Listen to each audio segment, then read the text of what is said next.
So, a little bit about Dr. Jones. He is the clinical head lead for the award-winning Brain Health Manchester Clinic. He has been a later life psychiatrist in a GMMH in Manchester for 9 years since completing higher training as an NIHR ACF in dementia at the Cambridge, UK. He is the dementia theme lead for Manchester Academic Health Science Network and runs the Greater Manchester Dementia Research Centre, conducting clinical trials on biomarkers, disease-modifying medication, and neuroimaging in Alzheimer's and other diseases underlying dementia. He is a board member and dementia theme co-lead in the University of Manchester's Geoffrey Jefferson Brain Research Centre, a novel interdisciplinary research center focused on rapid translation. Dr. Dunne has a regular visiting specialist Parkinson disease neuropsychiatry clinic with geriatrician colleagues and is a member of the British Geriatrics Society and the Movement Disorder Society. I would like to welcome Dr. Dunne, and on to you. Thanks very much. I'm sorry about the mouthful in the bio, Kelly. My sincerest apologies. For those of you watching, thanks very much for your patience. It's 9 o'clock my time, 9 p.m. And so forgive me for looking slightly the worse for wear. I've been in clinic most of the day, so hopefully you can all hear me okay. If my head disappears during the talk, it's only because my microphone has moved into place, and hopefully you'll have better audio quality because of that. And hopefully you can see the first slide here from which we'll move on. What I hope to talk to you tonight about today about is people's experience of living with Parkinson's disease and how perceptual abnormalities and their perception of things perhaps going on behind their back can lead to lower quality of life, but also how it can be best understood by caregivers and how we can understand that from a biological perspective. So some of it is very light and some of it is rather more technical. And if there are things that are too technical, I'm very happy to answer questions afterwards. I've kept the slide deck kind of short, so there's more time for questions afterwards, and I'm very happy to answer anything you might want to ask. One thing I would say, though, is that I'm not a registered doctor in British Columbia, and even if I was, I wouldn't answer personal medical questions over the internet, and certainly not in a group context. So if my answers are a little bit to your questions are a little bit broad and generic, I apologize for that, but it's really just to make sure that everything is kept safe and above board. So with that, I'll start to talk a little bit about what people with Parkinson's experience. And unfortunately, when people are told that they have Parkinson's, when they're diagnosed, too often I think they're told about a movement disorder, a pure movement disorder that involves tremor and slow movement and changes in your walking and changes in your facial features and other things that are really associated with this 200-year-old diagnosis of Parkinson's disease, the shaking palsy, as James Parkinson described it in 1807. But actually, we know now really that Parkinson's is a neuropsychiatric disorder in which movement is just a component. And one of the most valuable things that I can ever say to any of my patients is all of what you're experiencing is explained by Parkinson's. There's nothing else sinister going on. You are, living your best life in this disease which has no manual, and you are, experiencing these strange things or having these strange experiences, which we can explain and I can explain to you. And often when I do that explanation, I see their shoulders drop. There's pressure lifted off them, and actually they're much better able to explain to themselves their strange experiences, and their caregivers and those people around them, when it's explained to them, are much better able to have empathy with them, which is really what we're all about.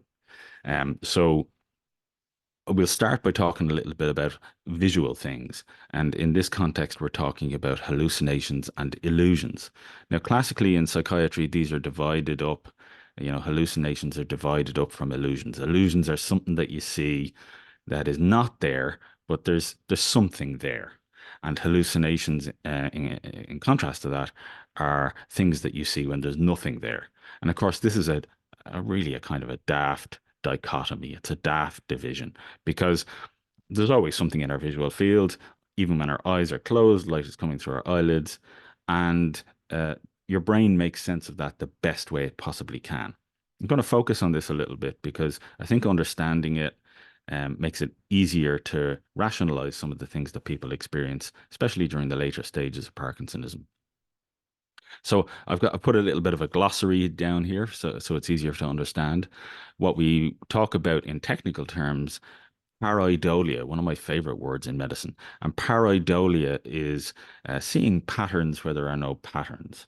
So perhaps seeing a face where there is no face, perhaps seeing the figure of an animal where there is no animal, but there's something there. Maybe folded clothes on a chair, maybe bedclothes, maybe the pattern in a curtain falling, or maybe wallpaper, something like that. And with the permission of my patients, I have a couple of stories that I can share with you about how that has affected their lives. Then we talk about passage phenomena. So I'll explain a little bit about what that is, and that's a sense of something going past you. There are presence illusions, and these are the idea that somebody is kind of hovering over your shoulder. These classically in Lewy body diseases, so that includes Lewy body dementia and Parkinson's disease. These are very formed hallucinations. So that's what we're taught in medical school. Of course, what we find out later on when we start to talk to people who are living with Parkinson's disease is actually that there's a whole spectrum of experience from very vague things to much more definite things, things that look as if they are in front of you, just as your caregiver or your family members or your friends are.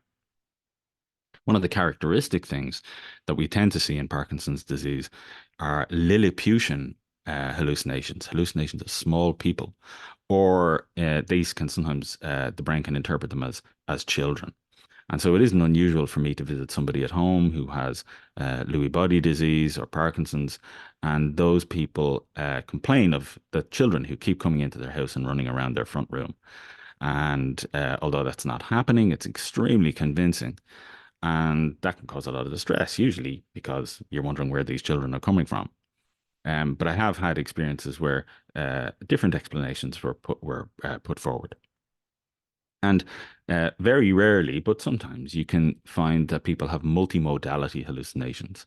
And so that means having a visual hallucination and an auditory hallucination, and those things going together or hanging together in a meaningful way.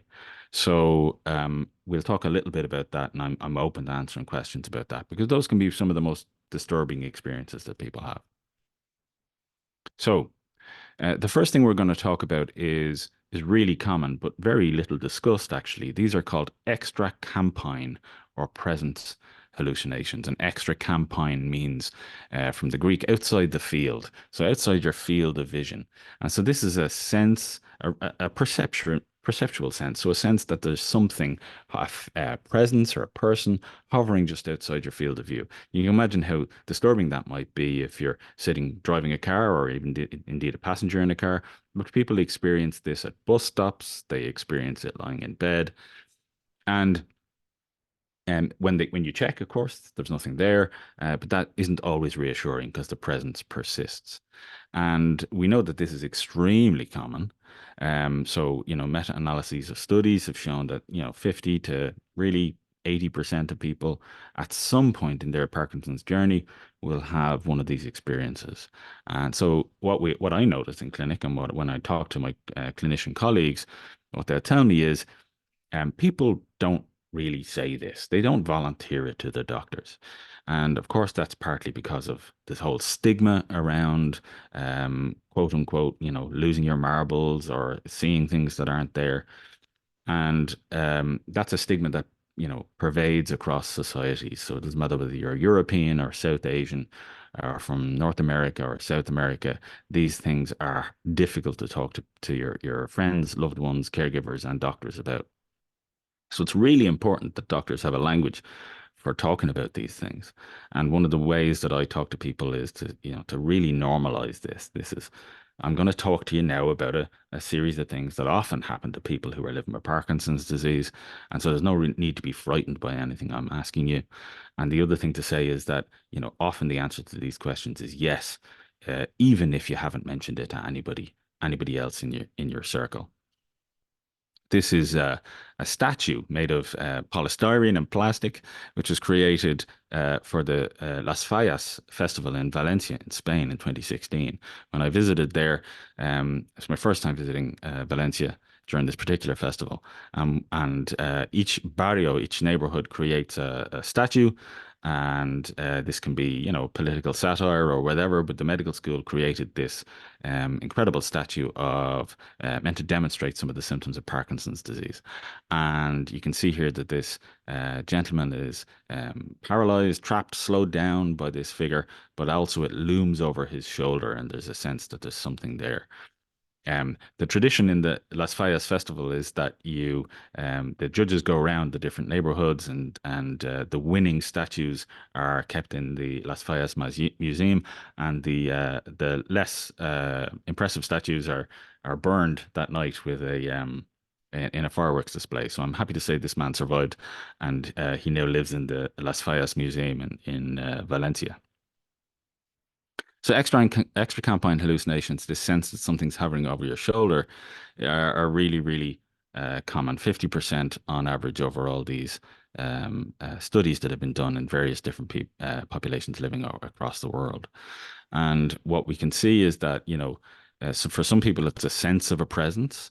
For some people, it's a feeling of movement. And these often overlap with visual hallucinations. So in people who are having extracampine hallucinations, there are often visual hallucinations as well. And really important that people ask in a sensitive way. It wouldn't be unusual if you were having this experience. Are you having it? So the other thing we talk about is visual hallucinations. So visual hallucinations are really, really common, and they're to do with how your brain interprets visual information. Are they formed or unformed? So are they half seen, or are they really, really strong, like watching a television, or indeed having somebody right there in front of you? And of course, traditionally we say this is in the absence of a visual stimulus. That's medical jargon for, is there something there or isn't there? But I'm going to explain a little bit about it, why I don't think there's ever such a thing as an absence of a visual stimulus. So how common are these things? Well, actually, about 30% of people living with Parkinson's have visual hallucinations. So that's pretty common. And that won't be cumulative. That will be at any one time. They're more common later on in the disease. And actually, this particular piece of research suggests that over the course of the disease, about 80% of people have something that could be called a visual hallucination. When you ask specifically in a clinic population, if you have 100 people through your clinic and you ask them, then you'll find that 50% of them will have had a visual hallucination. So really, really common, and absolutely no excuse then for clinicians working in the field not to ask about it. So we're going to talk a little bit about how this works in the brain. Your brain, humans have brains that are always trying to fill in the gaps. And that means that can stretch to explanations. It can stretch to conspiracy theories. It can mean that when you're lying on that grassy hilltop with your adolescent lover, you're looking up the clouds, and you're able to see sheep and rabbits and a man smoking a pipe in the shapes of the clouds. That's pareidolia. That's your brain filling in the gaps and making patterns out of noise. And that's a normal human facet. It's a normal facet of being a human. We are pattern matching machines. We look for patterns in things. And the way this works basically is that a certain amount of information is coming in through your eyes and is being processed by your brain. And the way your brain works is to break down that information, first of all. So the first area of the brain that information hits divides it into layers or stripes of information to look for contrast. And then there's another area, the second visual cortex, which breaks it down into corners and radial structures, circles. And all of these things then in a higher area of the brain are pieced together again. So there's a breaking down of the information and then a building back up of the information. Then a completely different part of your brain puts a name on the thing, and that's all part of the experience of perceptual processing, of identifying things in the world. And of course, we bring a certain amount of evolved uh, um, preconceptions to that information. So we're more likely to perceive things moving against a background. If you see two things moving, you're likely to perceive the background as static and the thing in front as moving. And you might have experienced this sitting on a train and watching another train pull away and having a weird feeling of movement all of a sudden. And that's simply because your brain is making assumptions about what must be moving if the background must be static.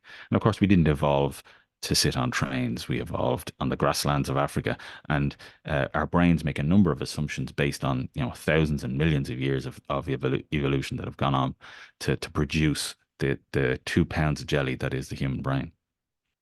So this top-down processing, this essentially meaning making in the brain, um, it prevents you having to interpret too much of the raw data. You can kind of healthily jump to conclusions about things you're seeing.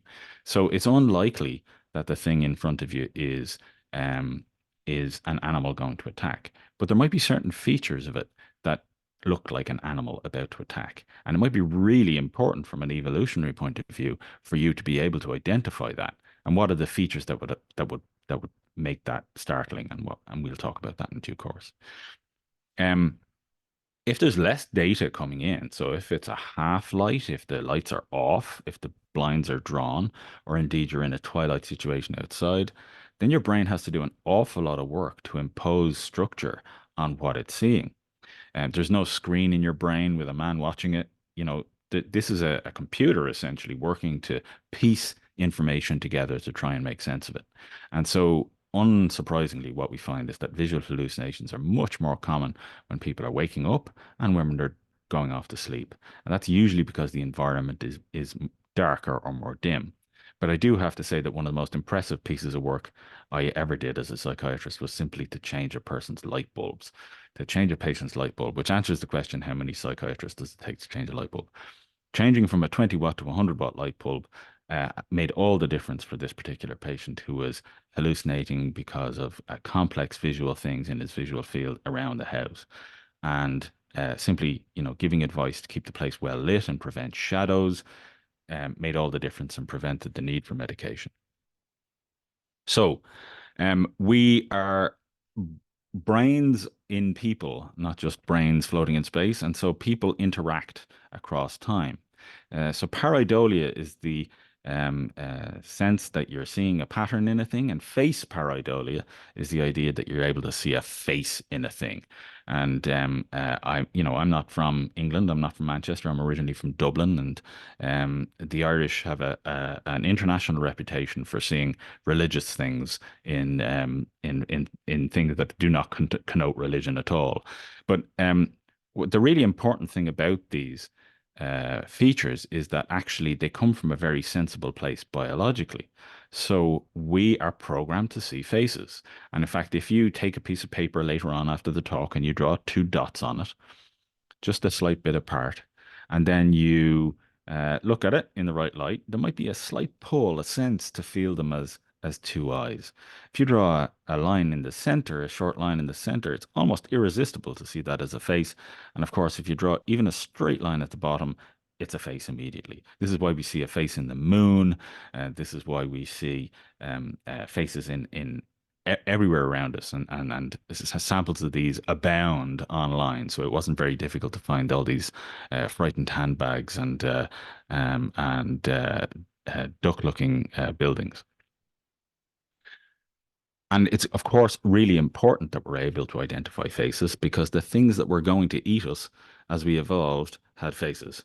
And of course, living in groups of humans as we evolved, it was really important that we identify, that's Bob and that's Jill. But maybe Bob owes us $10 and maybe Jill, has something against us. So living in communities of humans, it's really important that we're able to identify each other. But equally important is that you see her before she sees you.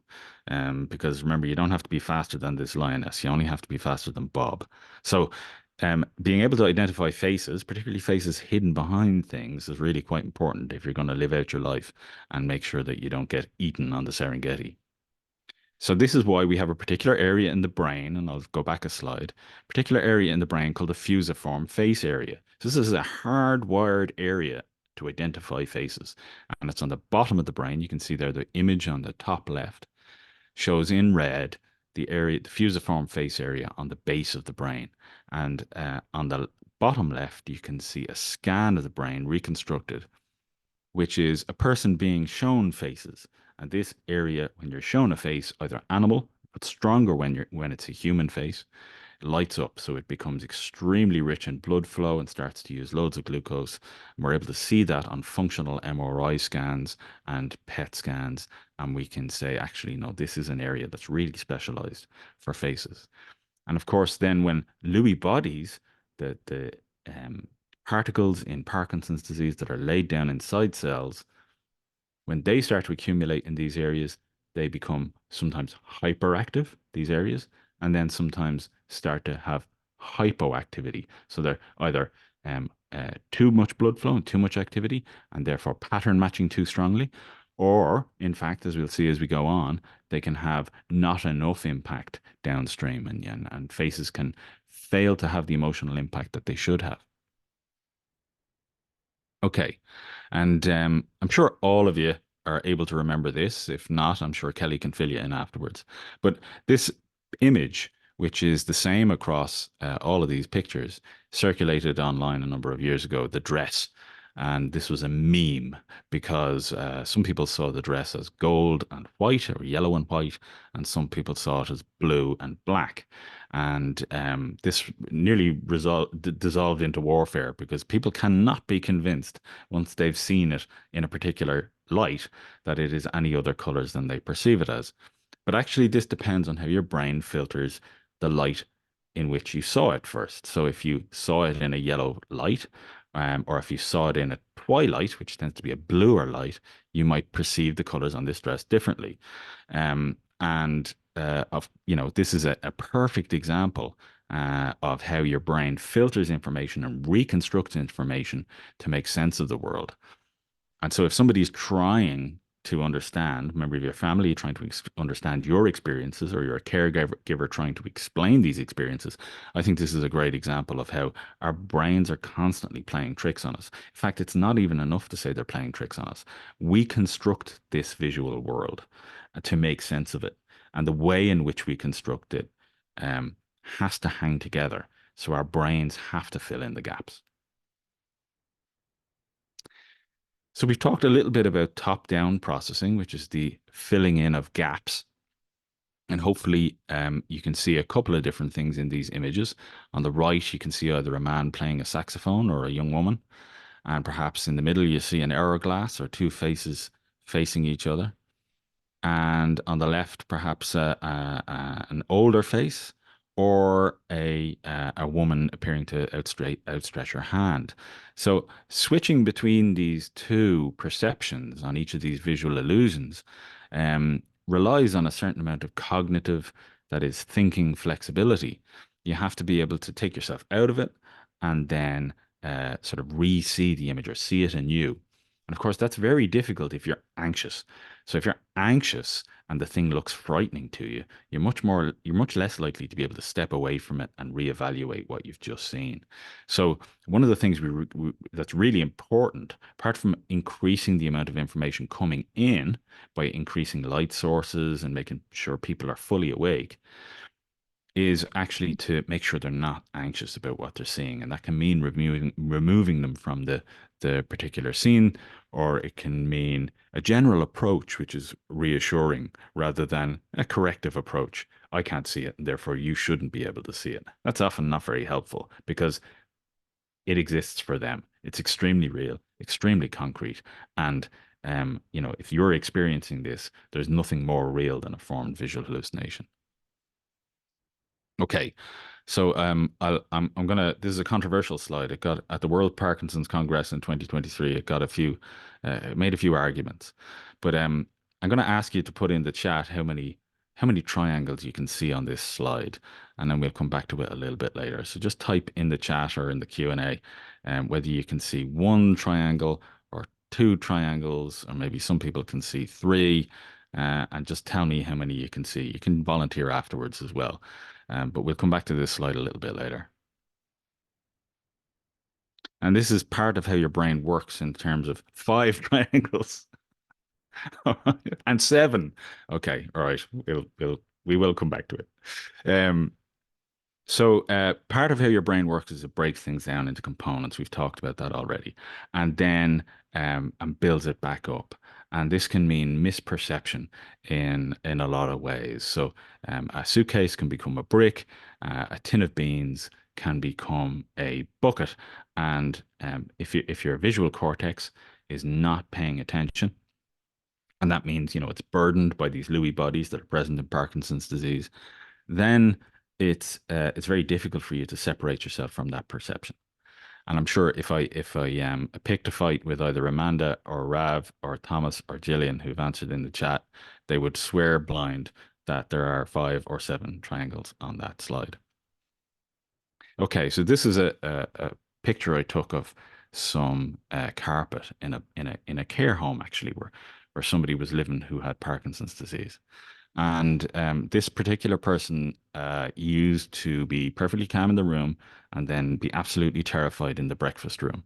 And after several visits, could not get to the bottom of this. We tried various things, talked to them at length. They couldn't really understand why they were and couldn't articulate why they were so frightened. But it emerged after a lengthy conversation with them that they had mentioned to a visitor that they could see some wasps. So tell me in the chat if you can see the wasps, because I can see them. And you can imagine how terrifying this is to be brought out in low light. It was an environment that was a cared for environment. So this person was got out of bed to have breakfast, whether they were fully awake or not, by the staff, and then brought down to a breakfast room in brought down to a breakfast room where, as far as they were concerned, this was what they were seeing, giant carpet wasps looming at them. And, uh, the staff poo-pooed this and said, there are no wasps. I can't see them. They thought it must be hovering around the food, hovering around the condiments. And of course, it wasn't obvious to them because they don't have the same information processing problems that these are the patterns on the carpet.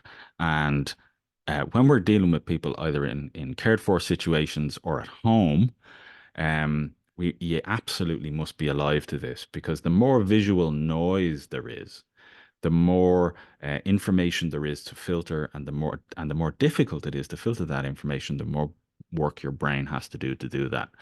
And that is a demand that sometimes people living with Parkinson's cannot meet. So their brain will jump to conclusions, and those conclusions can be terrifying. And so, stepping back from it and wondering curiously what might be causing this. Maybe this is not, maybe this is an explainable behavior. Maybe this is an explainable experience. Let's try and get inside this person's experience so that we can meet them where they are and help them. Rather than sort of waving your hand medically and saying, oh, well, that's just Parkinson's. People have hallucinations and people get weird beliefs. And so again, this was a piece of work with no medication, where we simply provided meals to the person in the room. Their weight went up. They were much better able when they were more awake after a cup of coffee or two and breakfast, to manage the environment, the shared environment with the slightly disturbing carpet, and better able to socialize later in the day. And we found very clearly that this was more related to sleepiness earlier in the morning, when their brain was less awake and less able to manage this information. But I have seen things in people's houses that were truly terrifying. So it might be that, the environment needs to change, actually. And the environment might be a collection of Disney characters, kabuki masks, you name it. But sometimes simplifying that visual environment can be really quite effective. So simply changing the curtains, simply changing the carpet, making sure that there aren't disturbing shadows. So although I've mentioned increasing the wattage of light bulbs and making sure there's loads of information going into the brain, sometimes that can be the experience can be of being interrogated under a lamp. So we need to make sure that that's not kind of a hostile environment either, and that there aren't dark shadows and that there aren't really harsh visual contrasts, and that a little bit of experimentation might be necessary to make sure that the environment is just right for the brain. um I have seen strange things going into people's houses. So this is not a photo of somebody's Disney collection, but it was really rather like this. And unsurprisingly, their husband was terrified of going into the living room, and yeah, the stuff of nightmares.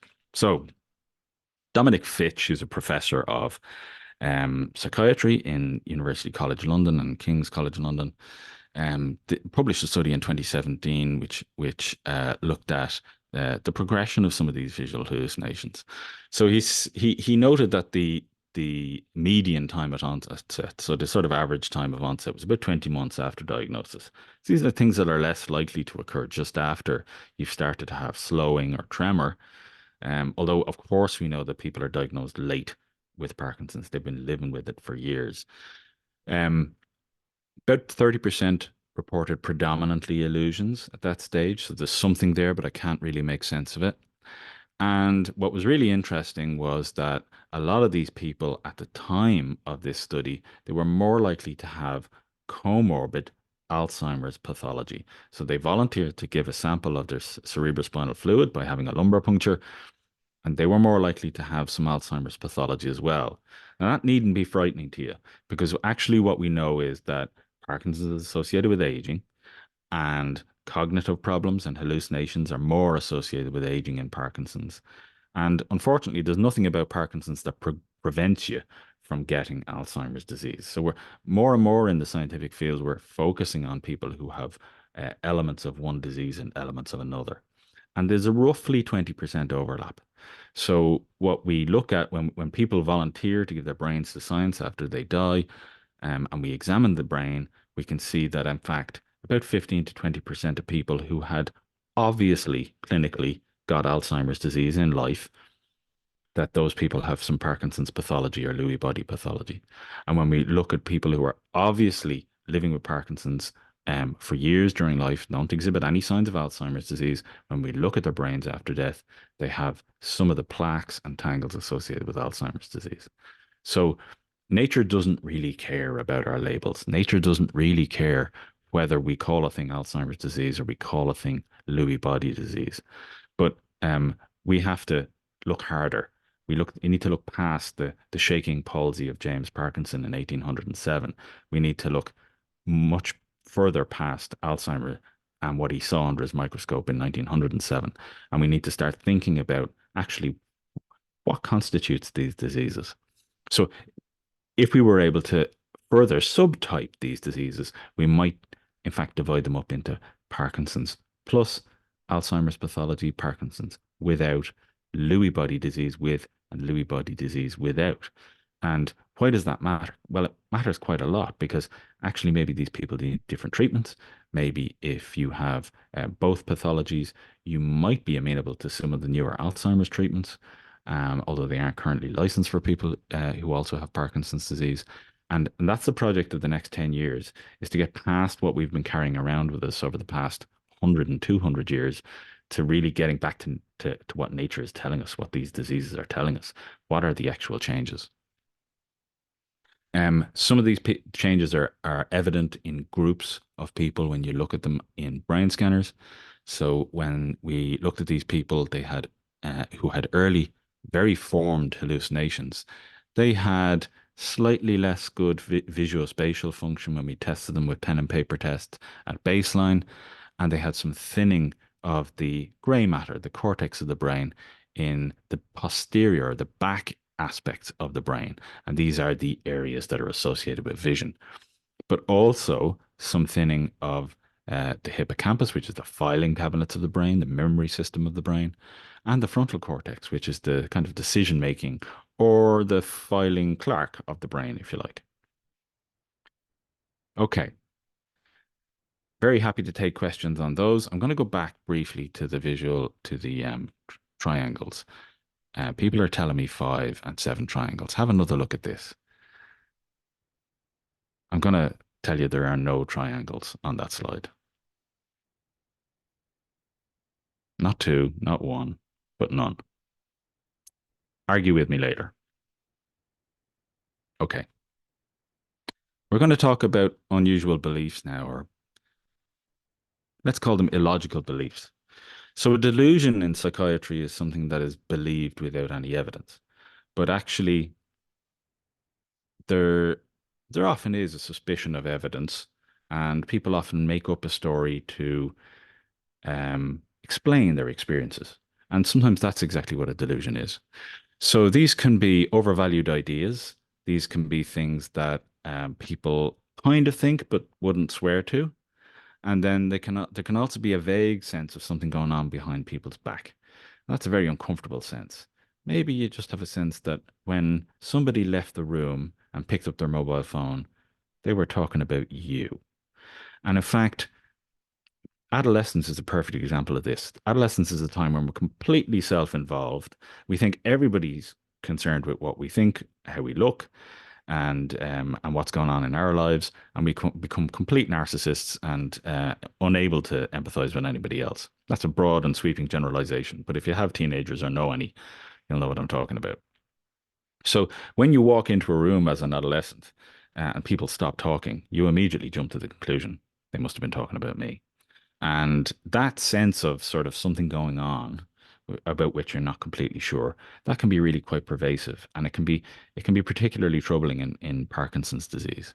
Sometimes it develops into a system, so a sense of a conspiracy, that actually not only are people talking about you, but they're talking to each other about you, and they're going to do something.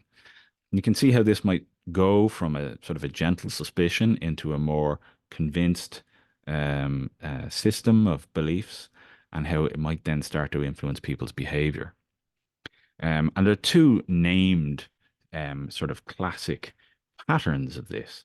One is called Capgras delusion, and the other one is called Othello syndrome. So we're going to talk a little bit about those. So Capgras was a Frenchman who published this, L'illusion des soucis dans un délire systématique chronique. And he published this in 1923. And essentially, what he was talking about, a soci is somebody who's been replaced. So I have a patient who's absolutely convinced that his wife is not his wife. She is a clone that has been replaced. And this is obviously incredibly distressing to both him and his wife. But she's developed a number of tactics to work around it. So when she comes down in the morning, and he's an early riser and he's often reading the newspaper, and when she comes down in the morning and he says, "Oh no, not this woman again," she goes out for a drive, 20 minutes, half an hour, and comes back. And sometimes the reaction when she comes back is, "Oh, thank God, the other woman's gone." And sometimes it's not that successful. But generally, removing the anxiety-provoking event can be quite useful. And that's of course difficult if somebody needs more care. But this is a very, very common delusion that somebody has been replaced. Again, it's present in traditions across the world, so it's not associated solely with Parkinson's disease. It can occur with other diseases of the brain. And in fact, there's a traditional Irish belief that a baby has been replaced, and this is associated with postpartum psychosis. The baby is not, in fact, the baby has been replaced in my culture by an evil being or a demon. And so that's something that's pervasive again across cultures, native cultures and settler colonial cultures and white cultures and South Asian cultures and you name it. And those beliefs just seem to come from the brain. And what we think is probably going on is that the face is recognized at the level of data. So you understand that it is the same face, but it fails to activate the same emotion. And that's probably due to disease in the face recognizing area. And that's an incredibly disturbing situation. So you know that it's the person, it looks like the person, but it doesn't activate the same warmth, the same familiarity, the same sense of kinship as you feel like you should have. And therefore, it must be somebody else. It must be a different person that's replacing your loved one. Obviously, very distressing, and of course, can be treated and helped, but often the non-pharmacological treatments, the non-medication treatments are just as effective. And then we come to Othello syndrome. So anybody who's not familiar with Shakespeare, I'm going to assume a lot of you are. But Shakespeare wrote the play Othello, which is about Venice during the invasion of the Ottoman Empire. And they rely on this General Othello, who is a black man from North Africa, presumably living in a white culture and therefore a bit of an outsider. He falls in love with Desdemona, who's the daughter of a senior politician in the city state. And his general, his advisor, Iago, starts to plot against him because he's jealous of him, or at least that's what we're led to believe, and leads him to believe that Desdemona is being unfaithful with Cassio, his best friend, essentially. And so, what we've done is, being imaginative people, we've stolen from Shakespeare and named this syndrome Othello syndrome because it is a syndrome of delusions of infidelity. So it isn't unusual to find people going through their spouse's phone looking for who they've been calling. It isn't unusual to find them, in fact, going through the laundry basket to look for evidence of infidelity, or watching them from the window, or keeping rather too keen an eye on them when they're having conversations with the neighbor, and then perhaps even being accusatory. This is something that you must report to a doctor.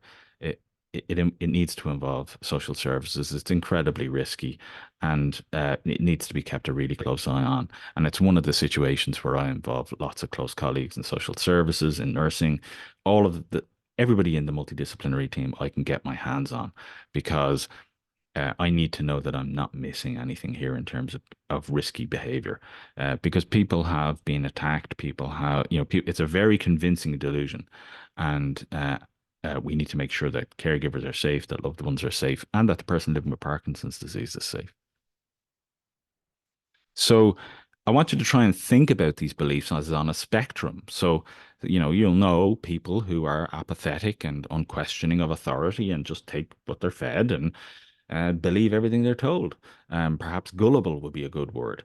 And you'll know other people who question everything. And maybe they have specific beliefs, perhaps about the government, or perhaps about Facebook or the media, or other things, and who controls them and what's going on.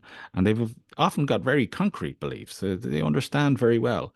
And part of that is that sense of understanding the connections between things can be quite reassuring. Because if we just accept what's probably true, which is that the world is absolute chaos and that incompetence is much more common than conspiracy, and that nobody really knows what they're doing, that which is kind of scientific thinking, then the world is a much less reassuring and sense-making place. And that's part of what goes on in diseases of the brain as well. But they tend to produce this sort of suspiciousness and extremes of construction. So we start to impose structure on the world where there is no structure, and we start to make assumptions about people's intentions where there isn't any. And in psychiatry, we often call this the median state, the sort of middle state between scientific questioning and curiosity and complete paranoia. We call this schizotypy, and you might be, or you might know someone who's in this, someone who's absolutely obsessed with tarot or magic or paranormal experiences. And this really is kind of a normal range of humanity. You know, some of us believe strange things. Sometimes these are culturally appreciated things. Sometimes, and lots of my patients are from South Asian cultures. If you talk to them about experiences of the jinn, they will immediately understand what you're talking about. Evil spirits who interfere. But they're often not obsessed with it. It's a part of their culture. They kind of understand what it might mean. But these can become overpowering in the context of Parkinson's disease or Lewy body disease. Okay, I'm going to skip some of these because I want to leave you time for some questions. What do we do about treatment? So my advice to young doctors and medical students, and sometimes my colleagues, is put down your pen. We need to think about other things we can do first because introducing a medication might cause more problems than it's worth. And um, it depends on on your healthcare system and other things, but really maximizing sleep won't won't do any harm. It certainly won't do any harm. So if we can get as much sleep concentrated at night as possible, so somebody is as wakeful as possible during the day, that's going to reduce the burden on their brain. Improving attention and concentration. I've talked about some of the methods we can do, increasing light, increasing the amount of information in, lowering the emotional tone by increasing reassurance. That can be quite useful. When I pick up my pen to prescribe in people with Parkinson's, I will stop something first. So the first thing I'll do is strike something off the prescription, or in the digital age, I'll do it with my sort of digital pen and take it off their medication list. And that includes things that I know are going to worsen their hallucinations, painkillers up to a very high dose, drugs that block the effect of acetylcholine, one of the chemicals in the brain that's used to boost attention and concentration. And also, it might be that someone's really quite, really getting on. They're 91 years of age, and they're on a drug that, is going to reduce their 10-year risk of stroke or their 10-year risk of heart attack. And maybe that's really not it. Maybe quality of life at 91 is what we should be after, and not thinking about actually, what will life be like at 101 if life is difficult now. So some of those things I will try and minimize the amount of medication somebody's on. It reduces the tablet burden. It reduces the burden on them remembering what to take. It can reduce conflict between the caregiver and the person living with Parkinson's. Things are advanced. But I always take visual hallucinations as a cue to talk to people about the future. So if somebody has new visual hallucinations, now is when we need to start talking about 2 and 3 years, because sometimes it can be the beginning of it can be a red flag for the beginning in a year, 18 months of decline of cognition, of less of an ability to think about the world in a scientific and a rational way. I always prescribe in order of least harm. So we have a medication available here called rivastigmine, which is available as a patch. Sometimes we use donepezil, and this boosts acetylcholine, that attention chemical I talked about.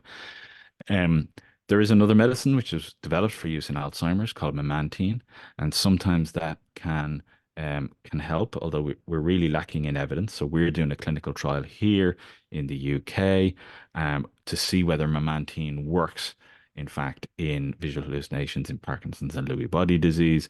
And we've a couple of hundred people recruited to that trial now, and the results should be available next year.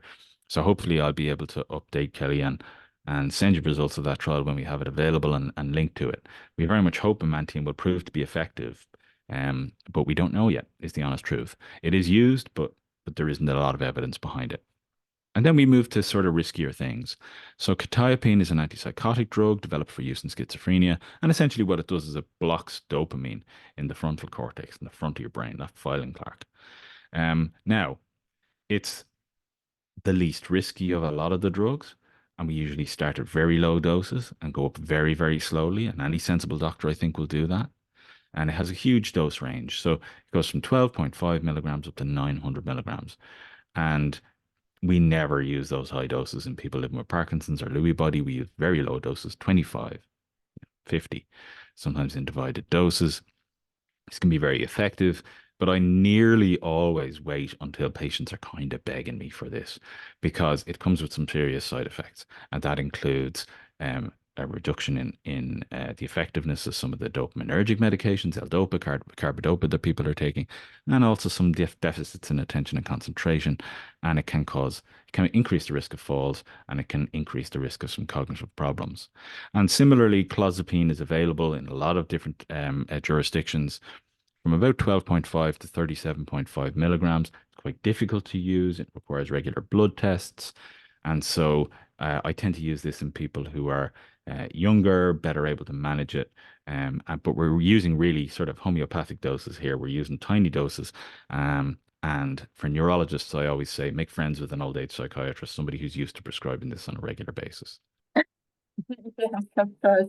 Thank you very much, Dr. Dunne, for saying extra for us. Not at all. It was an Um, absolute pleasure, and thank everybody for their patience. And best of luck with the next lot of webinars. I'm going to send you the slides now so you can share them. Is that okay? yes, sounds good. Thank you so much. Have a good night, everyone. Have a good All the night, best Dr. now. Dunne, and to everyone, have a good rest of your day. Bye now. Bye bye. Bye bye.